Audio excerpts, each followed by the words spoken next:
mendengar kampung setan? Percaya atau tidak, kampung ini benar-benar ada loh. Meski hingga saat ini belum ada yang bisa memastikan asal mula nama kampung setan, namun sejak zaman dulu, perkampungan ini sudah menyimpan banyak kisah misteri. Lalu di mana sajakah tempat-tempat yang dijuluki kampung setan? Berikut, On The Spot merangkum 7 tempat yang dijuluki kampung setan.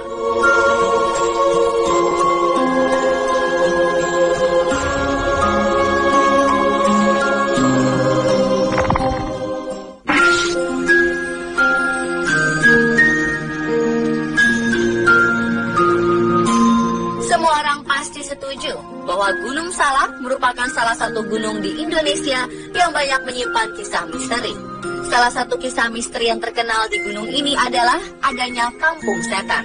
Sampai saat ini, masyarakat sekitar percaya akan keberadaan kampung setan di puncak Gunung Salak. Kisah adanya kampung setan bermula ketika ditemukannya makam di puncak Gunung Salak. Beberapa pendaki percaya bahwa di bawah makam itu terdapat jasad seseorang bernama Mbah Salak. Namun kepercayaan lain menyebut bahwa di bawah makam itu tidak ada tanda-tanda yang menyatakan bahwa makam tersebut bersemayam jasad Mbah Salak. Yang ada hanyalah sebuah peringatan yang ditulis dalam bahasa Jawa Ngoko. Peringatan tersebut ditujukan kepada pengunjung atau pendaki untuk berperilaku sopan dan pendaki perempuan dilarang mendekati makam. Kisah misterius yang memperkuat adanya kampung setan di Gunung Salak juga datang dari seorang remaja setelah kembali dari puncak gunung. Remaja itu membeli pisang goreng di puncak Gunung Salak. Namun menurut penuturan warga sekitar, tak ada satupun penjual yang berjualan di atas puncak Gunung Salak.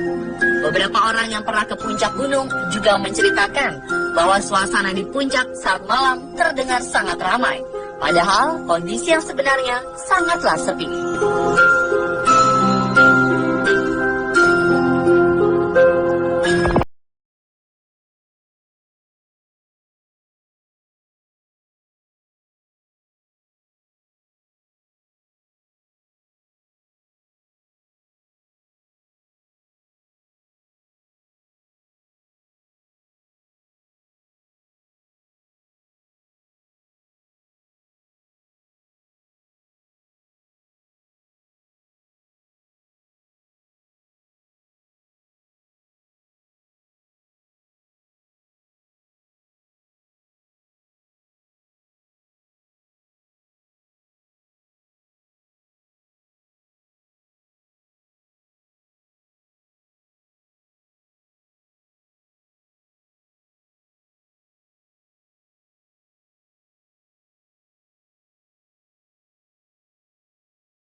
Lain halnya dengan kampung setan yang ada di Sinjai, kampung yang berada di Dusun Kilang, Kecamatan Montong Gading, Lombok Timur, Nusa Tenggara Barat, disebut sebagai kampung Salak, yakni sebutan untuk kampung hantu jadi-jadian, karena sejarah kelamnya yang melekat hingga sekarang.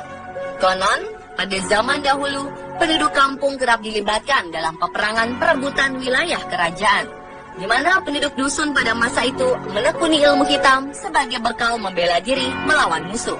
Antusias rakyat pejuang menekuni ilmu hitam berlanjut secara turun-temurun, hingga seiring perkembangan zaman, ilmu hitam tersebut masih melekat pada penduduk desa. Pemilik ilmu hitam tidak bisa berpaling dari kebiasaan aneh yang mulai menyelimuti, yakni terkadang berubah menjadi sosok menyeramkan atau biasa disebut selam pada malam-malam tertentu. Menurut penuturan seorang warga yang pernah melihat sosok menyeramkan, makhluk itu biasanya berkeliaran saat hujan pertama setelah musim kemarau. dan kerap terlihat di jalan pada saat senja hingga subuh terbitnya matahari. Makhluk-makhluk itu berkumpul dengan berbagai macam gaya dan rupa, seperti tertidur berbantal lengan dengan beralaskan rambut, ada juga yang berdiri dengan posisi kepala di bawah, dan ada juga yang bersandar di tembok dengan kaki tergantung di atas tembok.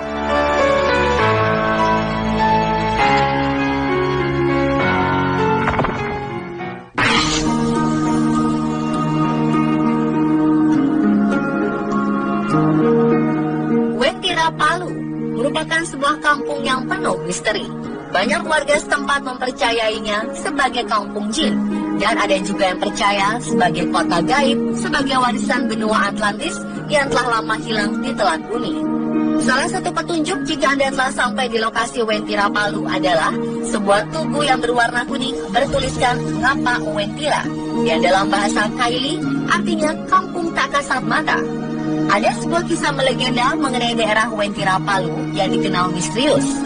Menurut penuturan seorang ahli spiritual, Wentira terletak di kebun kopi yang secara kasat mata adalah hutan lebat. Namun dalam pandangannya, Wentira adalah sebuah kampung atau dusun yang jauh berkembang dan sudah sangat modern dari kampung-kampung manapun. Seseorang yang mengaku pernah masuk ke Wentira Palu juga mengatakan bahwa kampung ini didominasi warna kuning keemasan. Kehidupan mereka sudah sangat modern dan beradab. Kisah misterius di Wentira Palu juga dialami oleh rombongan mahasiswa yang tengah melakukan penelitian. Kelima anggota kelompok mengaku tanpa sengaja tersesat di daerah perkebunan kopi selama 3 hari 2 malam dan mengalami banyak kejadian mistis seputar penghuni gaib di kampung Wentira. Di balik bukit, rombongan mahasiswa melihat sebuah pemukiman padat penduduk dengan bangunan-bangunan megah di dalamnya. Bangunan itu kokoh, seolah menggambarkan kesejahteraan masyarakat di kampung tersebut. Namun betapa kaget mereka ketika terbangun di pagi hari. Setelah berhari-hari tersesat, mereka melihat suasana kampung yang mereka singgahi tak lagi terlihat dan berubah menjadi hutan belantara.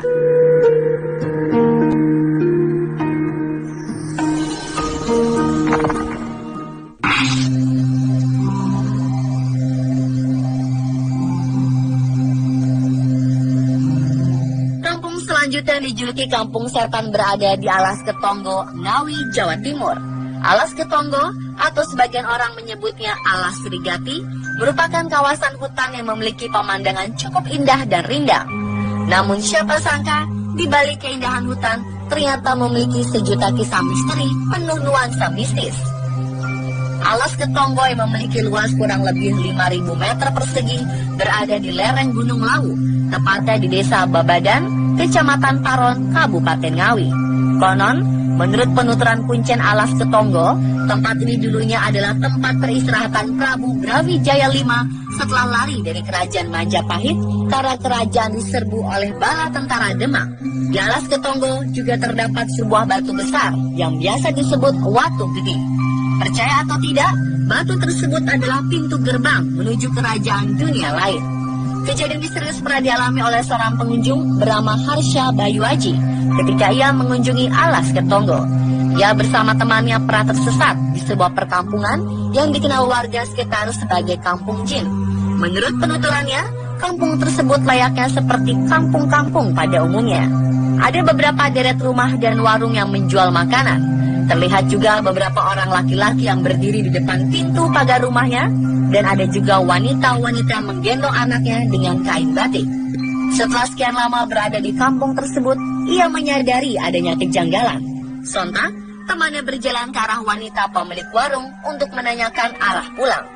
Wanita itu terus menunduk dan tidak menolehkan arah pandangannya. Sang wanita kemudian memberitahu arah jalan. Setelah hendak akan pergi, temannya kemudian membeli pisang goreng di warung tersebut. Tapi siapa sangka, setelah mereka berhasil keluar kampung tersebut, ia beserta temannya terkejut ketika menyadari bahwa pisang goreng yang ia beli hanyalah bungkusan daun jati.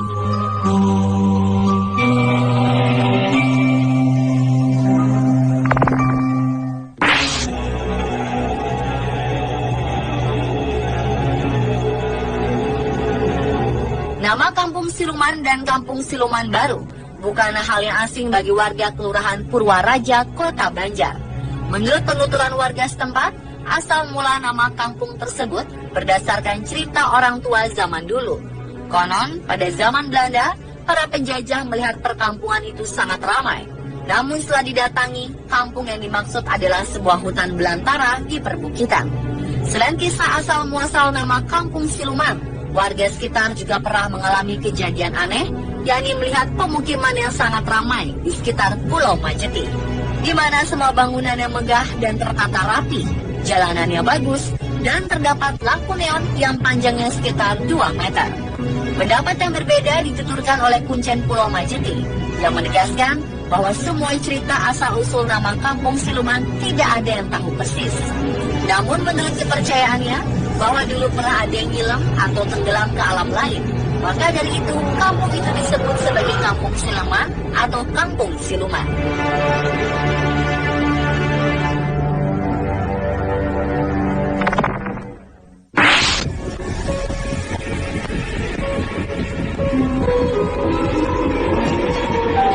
Bagi masyarakat Ketapang, nama Kampung Gaib bukanlah suatu hal yang aneh. Kampung ini berada di Kecamatan Kendawang dan Pesaguan, Ketapang, Kalimantan Barat. Masyarakat biasanya menyebut wilayah itu Padang 12. Konon, bagi mereka yang pernah melihat kampung itu, wilayahnya tampak bersih dan indah dibanding negara maju yang ada di belahan bumi manapun. Rumah dan kendaraan mewah menjadi pemandangan biasa yang melintas di daerah itu. Tidak semua mata manusia bisa melihat pemandangan itu. Bagi orang awam, wilayah itu hanyalah tanah kosong seluas 12 km persegi yang dipenuhi oleh pohon pinus dan ilalang layaknya sebuah padang rumput. Masyarakat Ketapang juga menyebut penduduk 12 dengan sebutan orang kebenaran. Selain kejadian-kejadian misterius, ada juga kisah menarik yang sudah menyebar dari mulut ke mulut mengenai artis Rhoma Irama yang konon pernah diundang untuk menyanyi di Padang 12. Rhoma Irama mengaku bahwa ia sudah 2 kali manggung di Ketapang.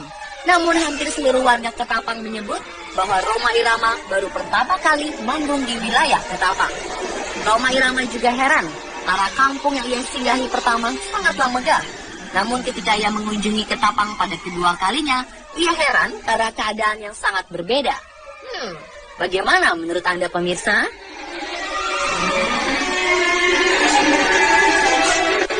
Itulah beberapa tempat yang dijuluki Kampung Setan versi on the spot.